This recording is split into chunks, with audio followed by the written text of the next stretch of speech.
Good afternoon and welcome to Columbia's World Leaders Forum.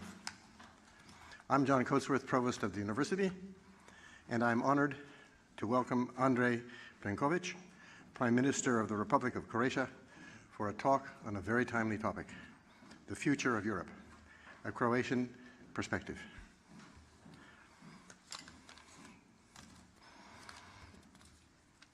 I would also like to acknowledge the presence with us today of Mr. Pierre Simonovic, Ambassador of the Republic of Croatia to the United States, as well as the other members of the President's delegation.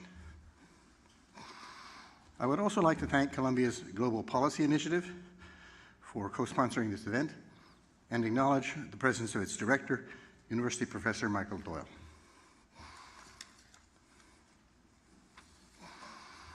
Croatia is at a pivotal point in its development. In 2013, it achieved a long sought-after goal. The nation became the newest member of the European Union. Prime Minister Plenkovic's career has placed him at the very center of this transition and makes him uniquely able to explain the meaning of these events. His background as a student activist dating back to Croatia's declaration of independence from Yugoslavia in 1991, along with his subsequent experience as a diplomat and policymaker, give him the necessary background and experience and knowledge to help, as he did, negotiate Croatia's accession to the European Union, bring those negotiations to a conclusion as Croatia's State Secretary for European Integration, and then campaign to generate public support within Croatia for membership in the European Union by explaining the process of accession and the value of becoming part of the Union. Mr. Plenkovic served as a member of the Croatian Parliament and as one of the nation's representatives to the European Union, and then last year was chosen by the governing coalition to head Croatia as its Prime Minister. For the first time since the global recession, Croatia is experiencing sustained, if modest, economic growth, and yet economic instability continues to cast a shadow over the nation and the region. A notable economic bright spot is the record-breaking number of tourists traveling to Croatia's Adriatic coastline, many of them attracted by the fact that Dubrovnik is the main location for the filming for the location of King's Landing, the capital city of the Game of Thrones. The issues confronting Prime Minister Plenkovic and Croatia are familiar to us and serve as a reminder that differences in geography and national history sometimes prove secondary to the power of global trends. This past summer's headlines in Croatia spoke of battles over immigration and the status of refugees, the rise of ultranationalism, an intensifying debate about tax reform, and natural disasters, including catastrophic flooding and dozens of wildfires. Croatia is lucky to have, as its Prime Minister, a man who is experienced and capable of responding to all of these crises at the same time. We will now hear from the Prime Minister about navigating these challenges and learn from his expert perspective on Europe, a topic of great interest for all of us here today. Please join me in welcoming His Excellency Andrej Plenkovic, Prime Minister of the Republic of Croatia.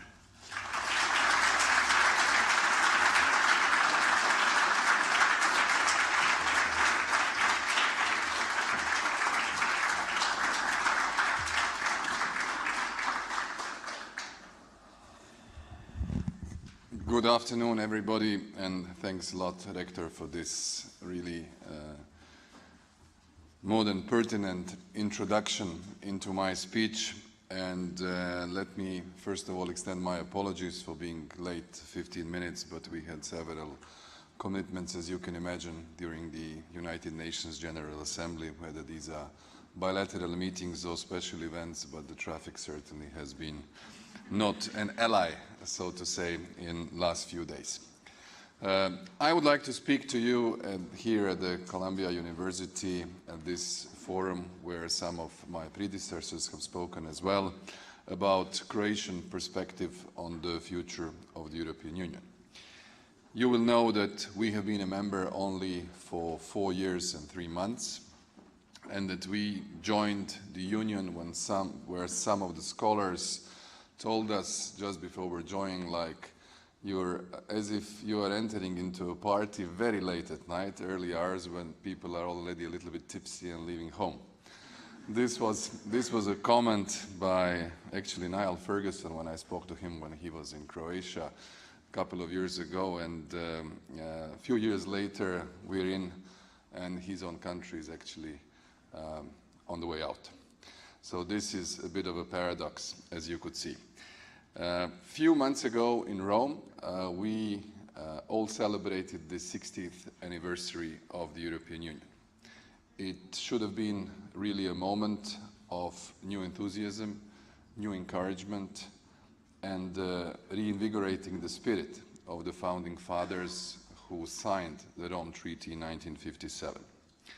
This was also a moment to try and embrace the Rome Agenda and the Rome Declaration and remind ourselves of the values that the Union is actually built on.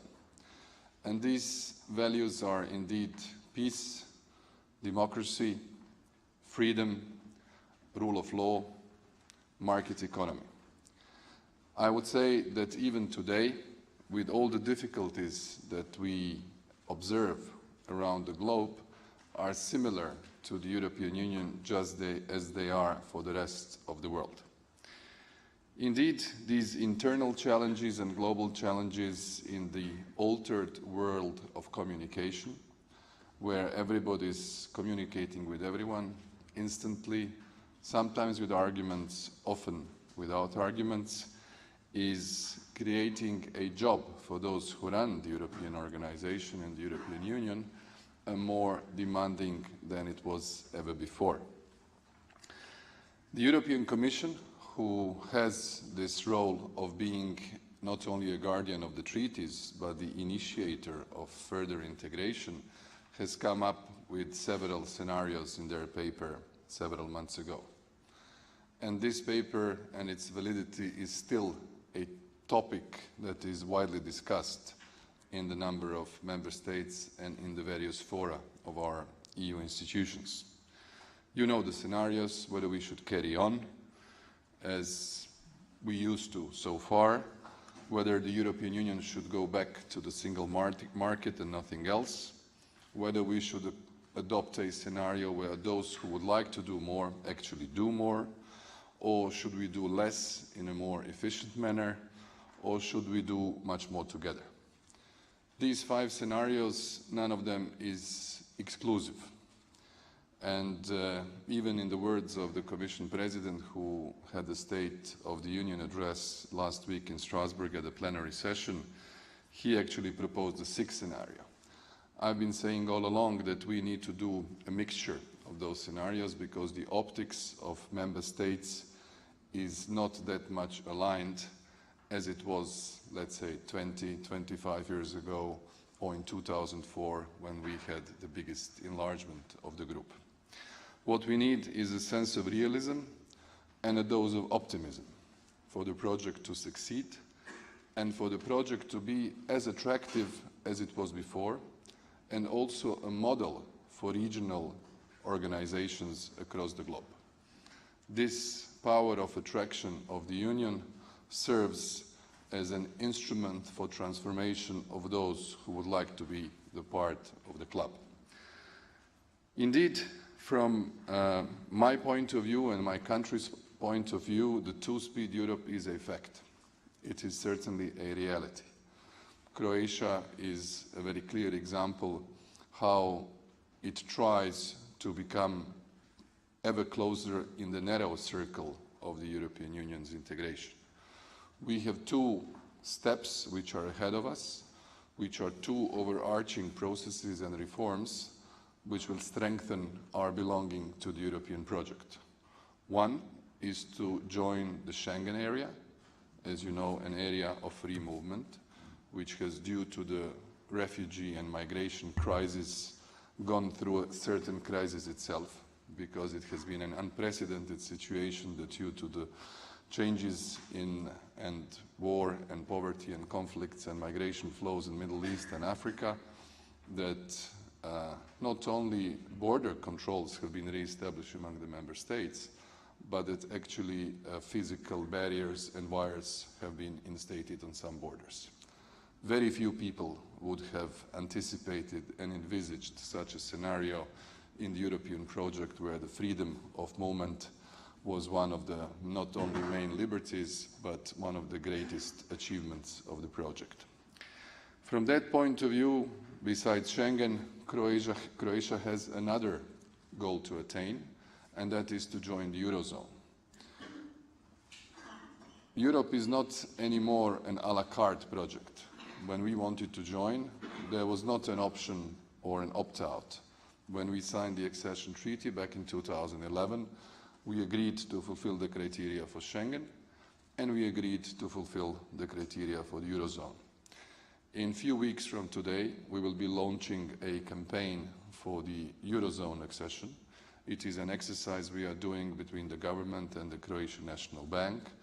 The general calendar in front of us is to manage to become a part of the exchange rate mechanism too, sometime in 2020, and then a few years after that to become a fully fledged member of the Eurozone.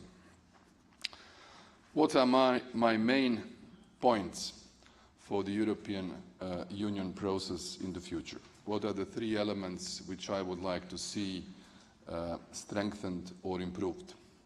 First one is to strengthen the democratic legitimacy of our institutions and their efficiency.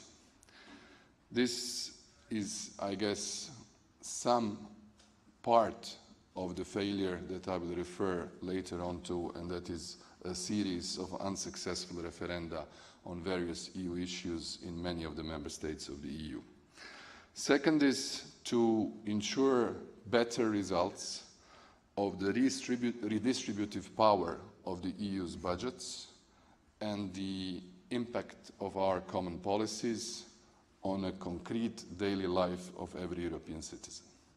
We need to somehow transform the abstract good into a very concrete benefit of each and every citizen of the European Union. And the third element is actually to increase the influence of the European Union on the global scene, in the global governance, including in the organizations such as the World Organization, where I have the privilege to represent my country and lead the delegation here at the United Nations. For many reasons, and one of them is the rise of populism across the member states of the European Union, we somehow feel the increasing lack of confidence in the European Union project.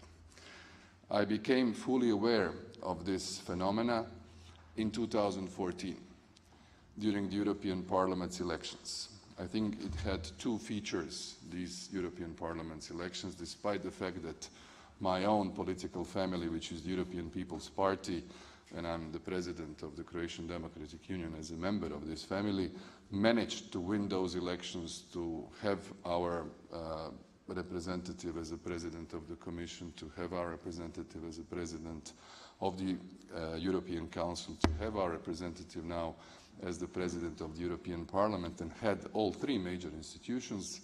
Nonetheless, the 2014 elections for the European Parliament were really a signal of a new phenomenon. One, in some countries, including mine, the participation was low, below the expectations, and people still didn't grasp why we should have a directly elected MEPs in a body of 751, somewhere in Strasbourg and somewhere in Brussels. Second phenomena was that relative winners in the big countries, some of them the founding members, were the parties with the anti-European agenda. You saw it in the United Kingdom, it was UKIP. You saw it in France, it was a National Front. You saw it in Spain, it was Podemos or Ciudadanos even. You saw it in Italy, it was Cinque Stelle and Beppe Grillo. You could see it also in Germany, not in a sense that they would be a relative winner, but for the first time ever, the Alternative für Deutschland managed to get 7 seats in the European Parliament. not to mention the result of Pravo and Pravda in Poland, or some of the parties who have a clearly anti-European agenda in the other countries. So, in a way, the European elections did not only become a moment where you have the opportunity to express a protest vote against the national government or the moment of national politics, but also as a platform where populist parties with anti-European agenda get into the EU institution, then they use them against the project at home. This was so plastically visible in the case of a subsequent referendum in the United Kingdom. I always said when the first time I read the speech of David Cameron that he was going to call the end to a British debate on the membership in the EU, that it was an unnecessary exercise that will not do any good to anyone. And we actually have a lose situation for him, lose situation on a long run, I believe also for his party, lose situation for the UK, lose situation for the EU, and lose situation with when we pull the line after everything, draw the line after everything, lose situation globally. Because when a permanent member of the Security Council leaves the club, and a country who has one of the most strongest defense forces in our club, or the country who is the champion of the free trade, decides to leave after a referendum which was won predominantly by manipulation of anti-European forces who used their position and the stage of the European Parliament in a way that they actually spoke about everything but very little about the truth, then we have a problem. Then democracy as such has a problem. And it is a paradox that we will have to live with, but as the French say, le peuple a tranché, or vox populi, vox dei, we have to find a solution. A similar example of a negative referendum on Europe was a referendum organized in 2016 in the Netherlands. The referendum which was organized by a group of, I would say even provocators, who use every single European item to a little bit distract the national policy, and what they picked up as an interesting issue and used the citizen initiative to organize a referendum by electronically collecting 400,000 signatures. Imagine on a referendum on the conclusion of the association agreement between Ukraine and the EU. You can, of course, imagine the span of possibilities for Ukrainians to influence the Dutch internal political debate. Possibilities zero, result just enough to have the referendum valid, 32%, which represents 0.61% of the total population of the European Union, and the referendum clearly a no. A clear no, no, we don't want to conclude an association agreement with you. What were the lessons learned of this? One, very few political actors actually committed to fight for the idea. The mainstream parties were a bit lukewarm because they were all facing elections a year later, and none of them was really properly involved. So what we had is a signal to a country who lost 10,000 people in the last 3 years after rebels in the country supported by Russia tried to not only to destabilize the European orientation, but actually temporarily occupied part of the territory of the country and annex illegally Crimea.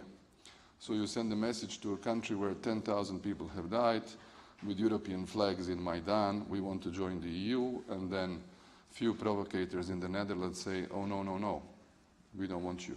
You don't even qualify for a waiting room. You should be further away. Morally and ethically, extremely negative experience, and I have to admit, when we were discussing at the European Council a special document which would have addressed the concerns of the Dutch, and when I read it, I said to fellow leaders in a very clear manner that this was going to be a document that maybe should not be that much publicized, because a lot of things that we have put there as an accommodation to Dutch would not be something I'd be extremely proud of, knowing the realities of the country which aimed to join. So one of the elements is the rising populism, which we need to fight. I'm doing it at home constantly. We need to do it by being credible and by explaining what the European project is and what the European policies are. And from that point of view, the next European elections will be a serious test for the mainstream parties, and this debate of those who are for or against the project will be seen visibly more than ever. And we all have a strong task to engage more forcefully in the campaign and in the debate. When it comes to the European policies, here we will be now embarking on to a discussion of a next multi-annual financial framework. Basically, it's the EU budget that lasts for 7 years, which is about 1% of the total of GDP of the European Union, so only 1%. And it entails around 150 billion euros a year, whether these are commitments or payments. This is actually a lot of money, even though if it's only 1%. And the way we spend it, the way we invest in our agriculture, the way we invest in our regional development, the way we invest in our science and technology, the way we support the prevention of youth unemployment, the way we invest into science and the digital agenda, it is going to be a test whether we are successful or not, or whether the European budget really becomes as an added value to the more equal and more faster catching up of those countries who are not as developed as those who were privileged enough to be on the right side of the Iron Curtain. And that's where concrete effect of our budget and our policies, especially for the countries of our size, are critical, in a sense that we explain that effect to the living standard of our citizens is going up because of the membership, and not that it becomes some sort of an elusive category where nobody can really grasp why we joined the club. Another element which is crucial from my point of view is the global role of the European Union. This is indeed a right moment to say it, when the Secretary General of the United Nations speaks about the reform of the World Organization, whether it's in development or peacekeeping or trying to address the mega trends in our globalized world in a more efficient manner after conflict, or more useful and of course more welcome manner before the conflict in terms of prevention.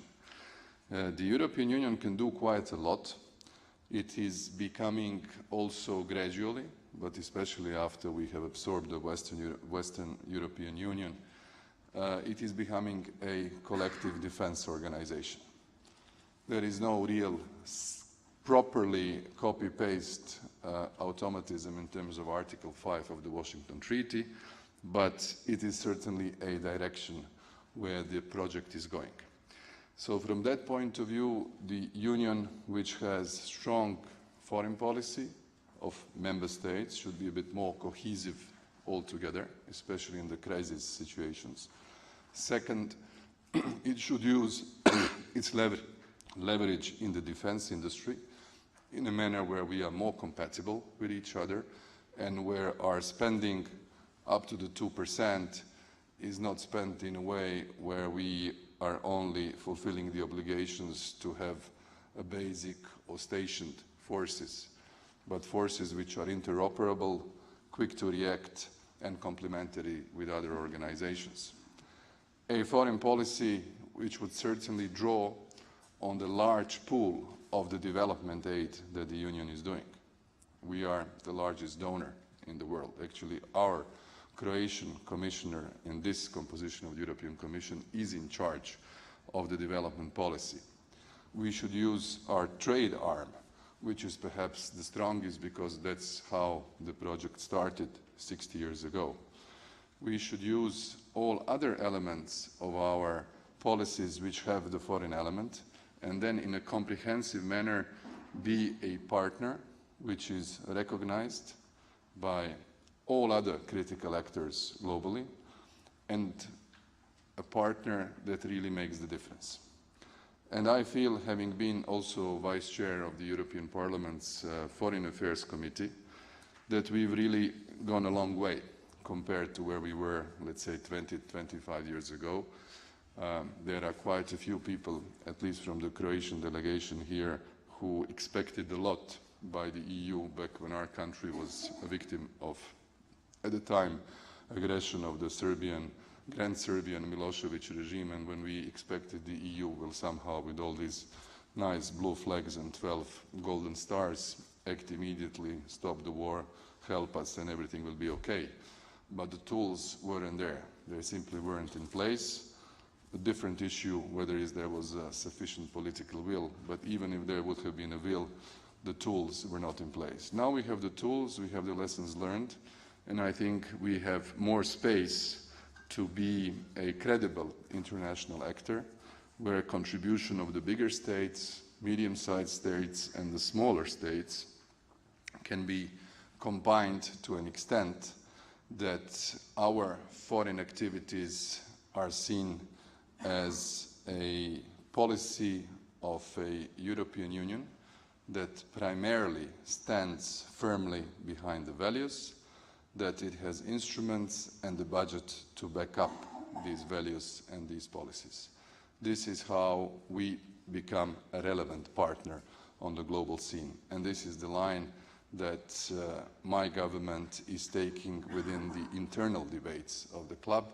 And this is what we shall also advocate when we represent our country in the wider fora, such as the UN General Assembly.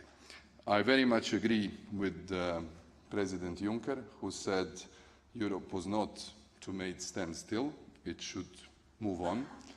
Delors, one of his famous predecessors, says we are like a bicycle. If we stop running the bicycle, we might fall. So despite all the attempts to destabilize the project, regretting the Brexit, we still will find enough force to have this project, which I think was a peaceful continental project for the last 70 years, as strong, as attractive for even Croatian neighbors in the years to come. Thank you very much.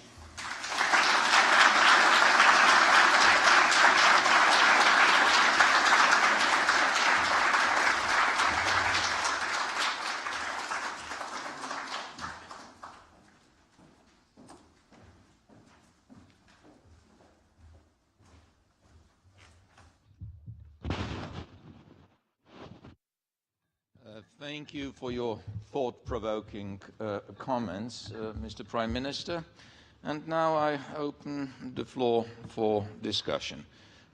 We are having Mike in the middle, and please form a line behind it.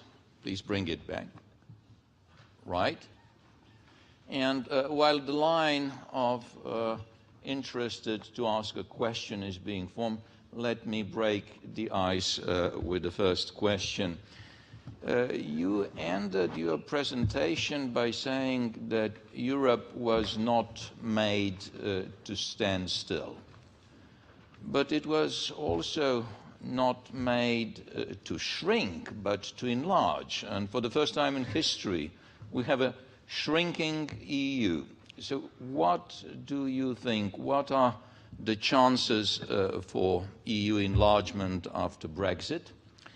And Croatia was particularly pushing for further enlargement of the EU to cover countries of the Southeast Europe. Can you tell us something more about it?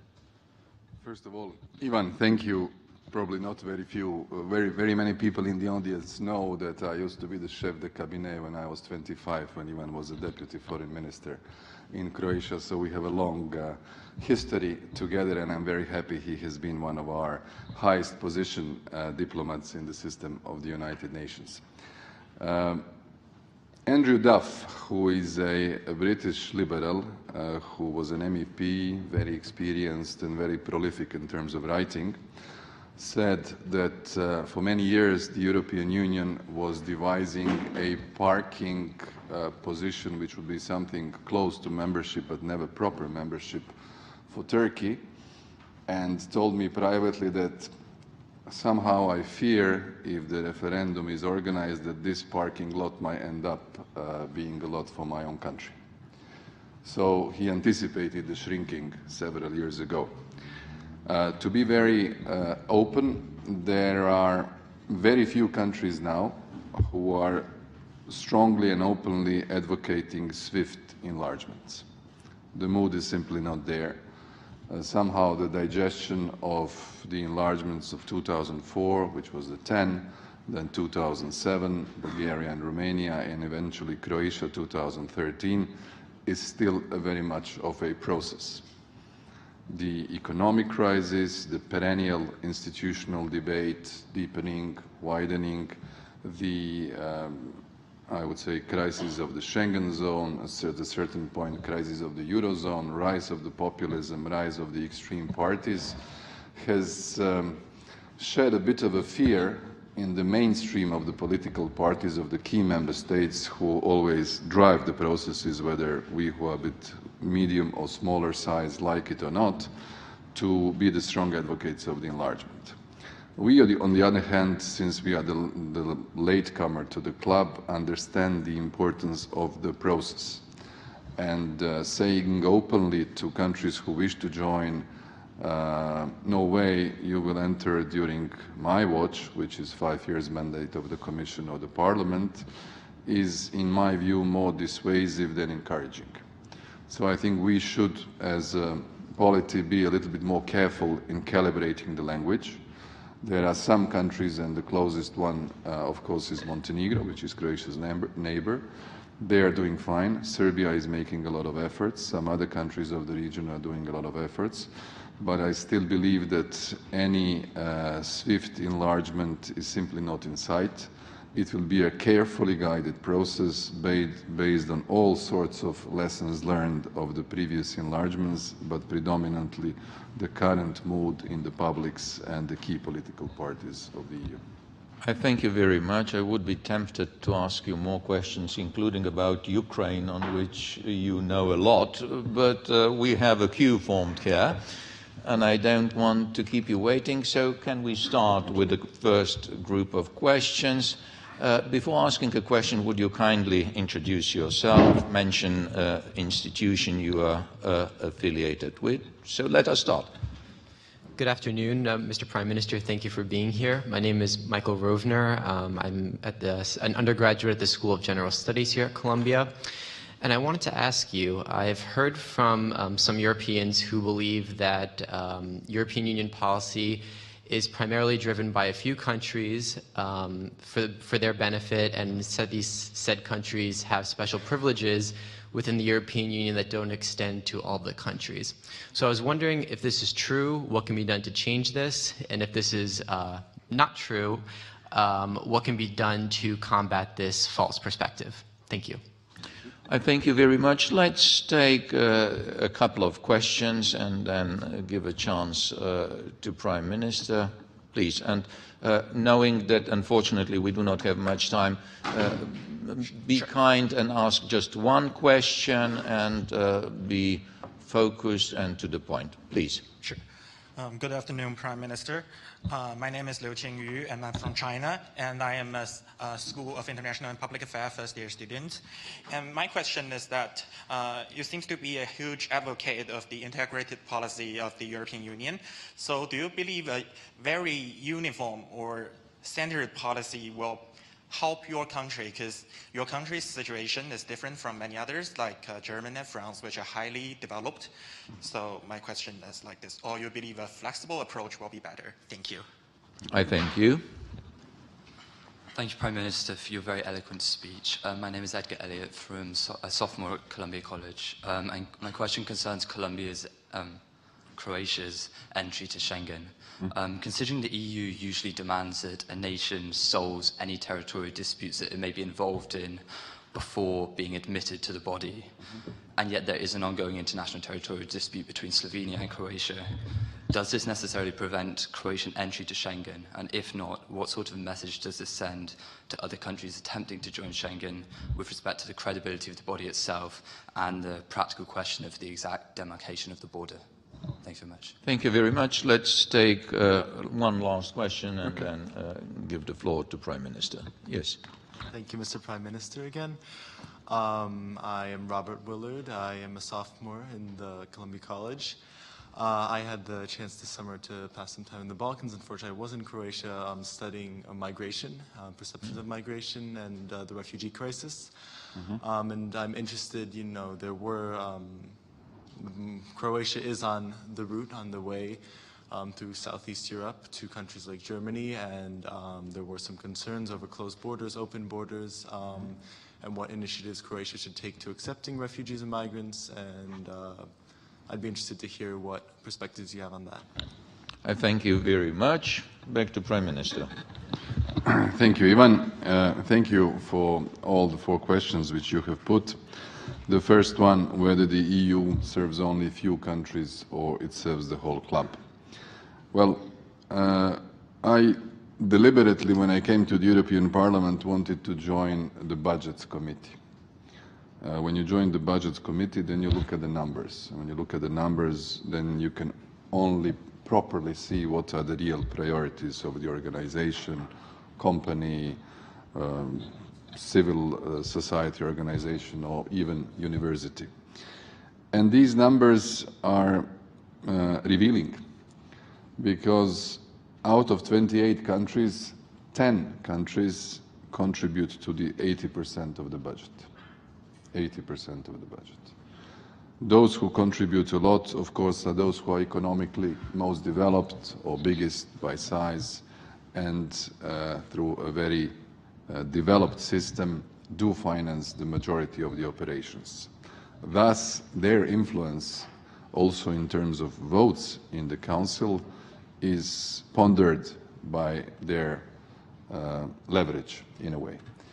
But nevertheless, the smaller countries get their portion of the budget, but what we all share are the same policies. And these policies are key. Europe is a project made by law. It creates certainty, it creates predictability, it creates reliability, and it gives you an international legitimacy. And that's why, even if you are bigger, medium-sized or small, you can profit from the project. The idea is that your institutions, the people who work on the EU dossiers, or whether it's the funding, whether it's the implementation of the acquis, whether it's part of our external policies, simply do it in the most efficient manner. Those who are more efficient get more profit.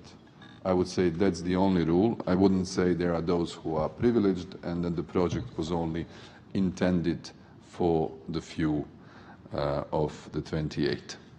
The other question was a question about the flexibility, whether we are all in the same position or not. Of course we are not. Croatia is doing well in terms of economic growth, continuous growth of the GDP, low unemployment rate, the most successful tourist season that we have had since 1990, we witness now. But in terms of economic strength, in terms of our industry, in terms of our exports, in many other macroeconomic indicators, we can't be really compared with the countries who are far more developed and who have been in the club for a long time, or who have been democracies for a long time. This is a difference. The idea is that the EU policies help us to shorten the time frame so as to catch up with those who are better developed. And that's how my country sees the EU policies and the EU budget and everything that we are doing. On Schengen and Slovenia, here I think it's important for you to understand that the Schengen does not have any legal preconditions that being a part of Schengen requires solution of a border dispute. I always say that the European Union law, or the acquis, is not a substitute to the international law. Borders are very much competence of member states.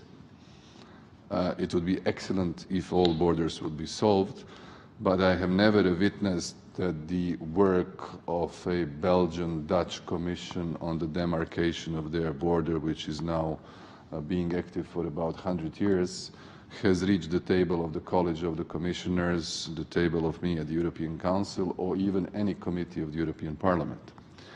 The point is that we should simply distinguish which are the dossiers that do have a substantial connection with the acquis and which are those that are nonetheless, even though if we are all in the club, left for the member states to solve. So Croatian-Slovenian border issue is one of those residual elements of the dissolution of the former Yugoslavia. Our general line for last 25-6 years is that the border should be established as it was on the 25th of June 1991, on the day that Croatia's parliament declared our independence. The Slovenian did the same. And the work of the two countries is to work basically on details. We went into, in 2009, after the Slovenia has blocked 14 chapters in the process of the accession negotiations, which in my view were entirely unrelated with the acquis because of the open border issues, in good faith into something which was basically an ad hoc arbitration where Slovenia and Croatia allocated one judge each, and the three other judges, with the help of the European Commission, were from France, from the UK, and from Germany. So despite the fact that we went into this process in good faith, the process was compromised due to the I would say corrupt behavior between the Slovenian agent and the Slovenian judge, thus revealing the data that should have never been made known to one of the parties. And our parliament unanimously decided back in summer of 2015 to withdraw from the arbitration, and then we duly notified everyone.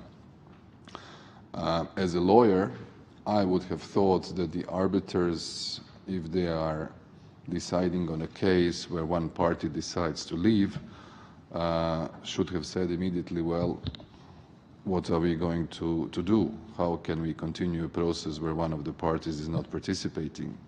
But they actually did continue. And this was something which I would call, now more as a lawyer, extremely unusual. As a politician, I would call it unacceptable. So they delivered an arbitration award in late June this year, which established, by and large, that the cadastre line, the line that Croatia was advocating all along in terms of the land borders, should be accepted, with some smaller exception. And then on the sea delimitation, they followed another bilateral attempt of 2011 when it comes to one area of Croatian and Slovenian coast called the Savudrijska Bay or Piran Bay, depending whether you're a Slovenian or a Croat. And then, of course, the line which goes out to touch the Italian territorial sea. Now, the position of my government is to embark on bilateral negotiations with Slovenia, trying to address this issue and solve it.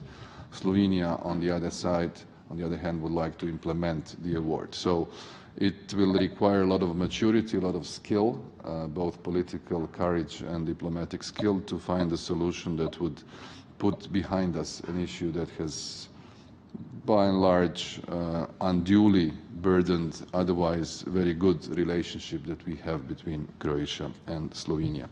And on Schengen, we'll continue preparing technically, politically. We will join, and we will not accept any situations where our membership would be pending on solving problems which are unrelated with Schengen. On migration, you're right. Croatia was on the Eastern Mediterranean Western Balkans route, especially in 2015-2016. The estimate says that around 700,000 people passed through Croatia because predominantly their destination was either Germany or some other countries of Western Europe, where the rights given to the asylum seekers, refugees or migrants were in economic or social terms far more comforting than the ones in our country. But you mentioned the issue of solidarity, and we as a member state who understands that there should be a burden sharing among the EU member states are willing to accept and basically have as a host those migrants or refugees which would be within the quota that Croatia, due to its size and its economic strength, is supposed to receive. So an issue of solidarity was never questioned in Croatia, and especially not in my government. And may I underline that unlike some other states, we never opted for a barbed wire on our borders. Thank you very much. We do not have time for another full round of questions.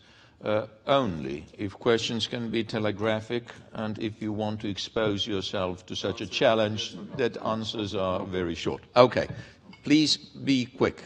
We need to depart in some 10 minutes. So let's start, please. 15 minutes. Okay. Yeah, please, go ahead. Dobar dan, gospodin Dragomir. My name is Karlo Dobrovic. I'm in Columbia College, freshman. In your remarks, you talked extensively about European integration and notably the benefits of that integration experienced by ordinary citizens. To that end, I wanted to know what challenges or reforms domestically do you see as most pressing, and how does your government intend to proceed? Thank you. Okay. Hvala. Thank you. You were really quick. Follow the good example. Dobro večer. Prime Minister, thank you for coming to our campus this evening. My name is Dinko Franceschi. I'm an undergraduate here studying mathematics. And my question this evening is regarding the large number of educated and skilled Croatians leaving the homeland. And what is your government aiming to do both for the short term and for the long term to address this?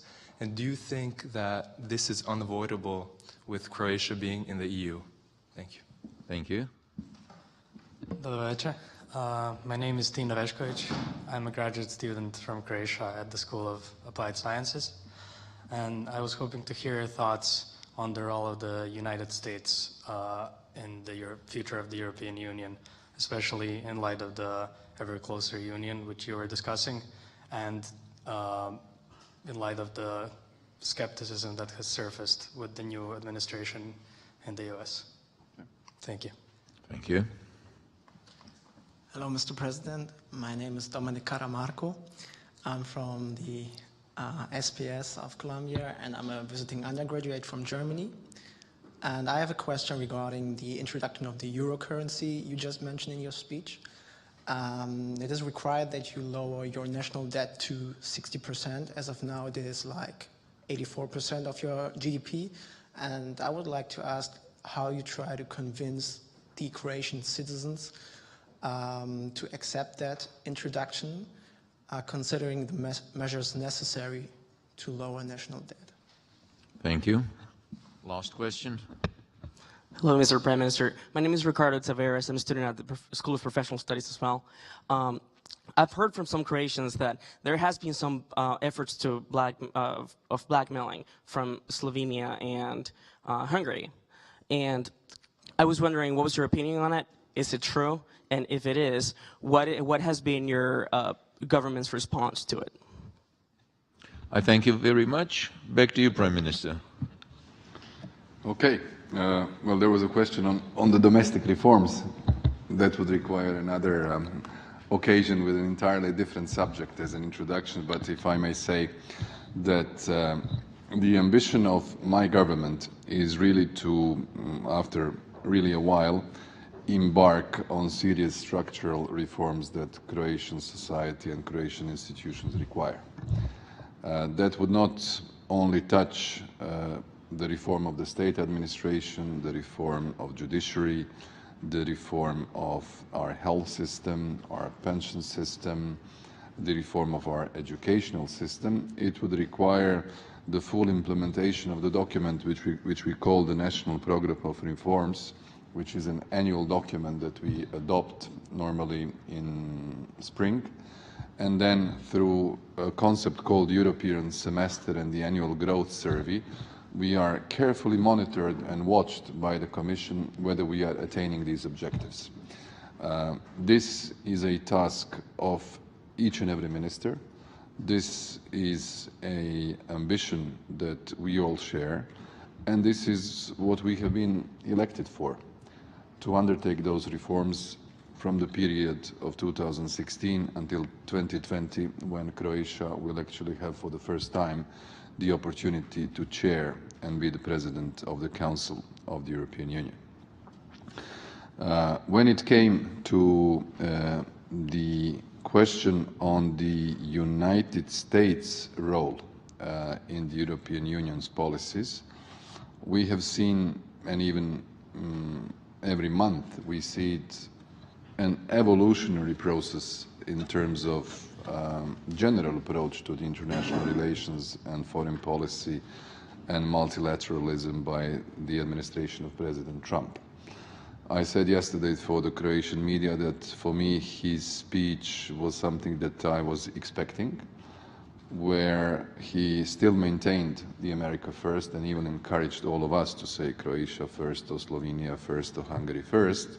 He opened his rhetorics and his actions more to the international organizations and to the international cooperation. This, I think, was a very important message yesterday. We will continue dialogue. We have dialogue. We have a transatlantic partnership where there was a big ambition to sign the TTIP, a treaty that would have created far more jobs on both sides of the Atlantic and enabled us to trade much more than it was before. This is something that will be a task for many of the European commissioners and many of the European leaders, whether speaking as one or whether speaking bilaterally with the American administration. On the euro currency, I'm very happy you are carefully observing the Maastricht criteria. There are 5 of them, but we are lowering the public debt very steadily, and there is a clear time frame how we intend to go down to 60. But you have to know that the criteria are a little bit more sophisticated than just reaching the 60. The idea is the trend, and the trend is really clearly recognized by the European Commission that is following what we are doing, that we are going in that direction. The Croatian public knows that when we signed the accession treaty back in 2011, we already committed to become part of the Eurozone. So it is not an issue that would require another, I would say, a referendum consultation of the Croatian population, because when they voted on the 22nd of January 2012, by a clear vote, 66 to 33%, which is a 2-1 ratio, they actually voted at that moment also that Croatia joins the Eurozone. The last question was more of a question linking what the Croat students are saying to other students if there is a blackmail about the OECD membership by 2 neighboring countries. OECD is the only international organization where we could technically actually become a member. It's highly unlikely we'll ever be G7 or G20 or something like that. We lack a bit of a gabarit for that type of league. But the OECD is an organization which would give us, I would say, a final stamp that we have done everything possible in terms of transition, transformation, functioning of our institutions, credibility of our legal system, and a leverage that we are part of a group of states across the globe who have attained standards that those who are not in the club haven't. In 2007, the EU adopted a common position saying that those member states who are part of the club, meaning the OECD, should support those who are members of the EU but not yet members of the OECD. So instead of a blackmail, I would say that what we have witnessed is a violation of the common position of the 2007, each country from its own perspective, one trying to link the implementation of the arbitration award, which for Croatia does not exist. But of course, we are saying we will discuss the open bilateral issue on borders, and Hungary more linked with an issue that has to do, from their optics, protection of their investments in the Croatian oil company called INA, which was privatized and bought by Hungarian oil company MOL on two occasions, but there is a dispute. There was one arbitration in UNCITRAL, and the other one is still active in Washington in front of ICSID, and a series of other issues of corruption of former Croatian Prime Minister, former CEO of MOL. So an extremely complex issue where our position is that those legal elements should not be mixed with the political ambition of Croatia to become a member of the OECD, and we have said it clearly. I said it in the parliament. We have conveyed this message to the Hungarian side. We have conveyed this message to the Slovenian side. We've learned our lesson that the blackmailing is simply a no-go. It will not pass. It will not fly. As a member of the European Union, I can play the same game whenever I would like to do that, but those are the moves which you don't do. Two countries that have been with you, standing by for centuries and will remain there. So I would opt for a smart diplomacy and politics rather than the blackmail. Thank you. In concluding, let me thank Prime Minister for being a guest of Columbia University and Global Policy Initiative.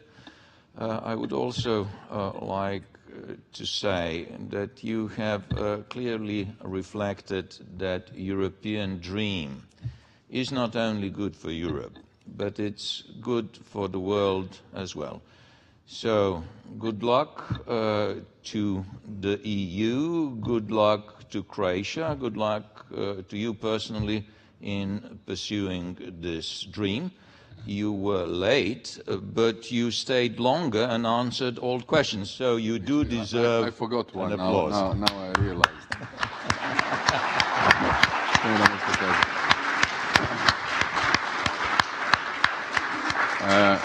Thank you very much, even not to be a debtor to one of the students. I see there are many Croatian students who actually raised one of the critical issues, and that is the issues of many of the Croats leaving Croatia in the last couple of years. This is unfortunately a trend which is characteristic for many of the countries of Central and Eastern Europe. Countries of greater size have far greater waves of their citizens going to some other member states. If you look at the number of Polish citizens living in UK now, you would be really stunned by the numbers.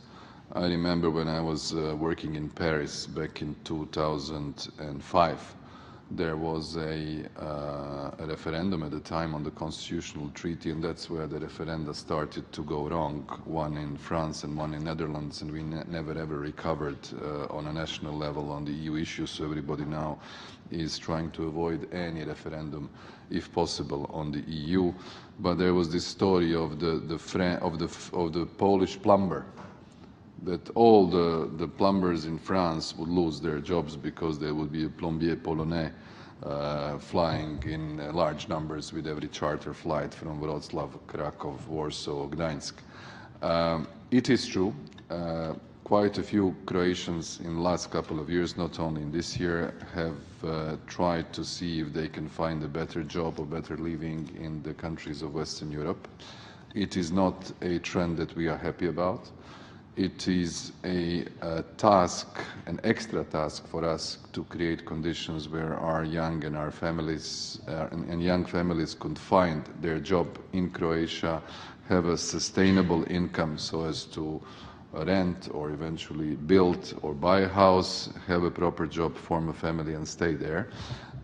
This is also linked to a negative demographic trend that we have. We are unfortunately one of those nations who are literally losing people every day. And this is one of the most serious tasks that my government has. It is very difficult to be a prophet whether we can stop this by some sort of miraculous policies, but with all the policies that I have mentioned in terms of structural reforms and other efforts that the government is doing, if we create enough preconditions for our young to remain, then the number of those who are opting to go abroad would diminish. At the same time, you know, when we were selling the referendum of our membership to the EU to our public, we said this is good because you will have a chance of mobility. You would be able to spend a part of your working life or a studying period, just as many of you are now here in the US, studying somewhere else, acquiring an extra knowledge, coming back and bringing this and investing this into Croatian society, Croatian economy. So it is a two-way process. It is very difficult to defend this trend when you see it visibly, and we see it very much in the area of Slavonia.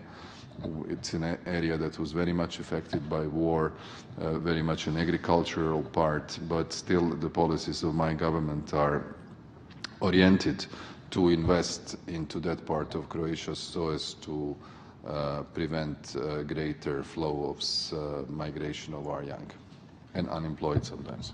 So I see that you are having a good time with students of Columbia University, but I also see that your entourage wants to spare you a diplomatic incident if you are late for another event. So again, thank you.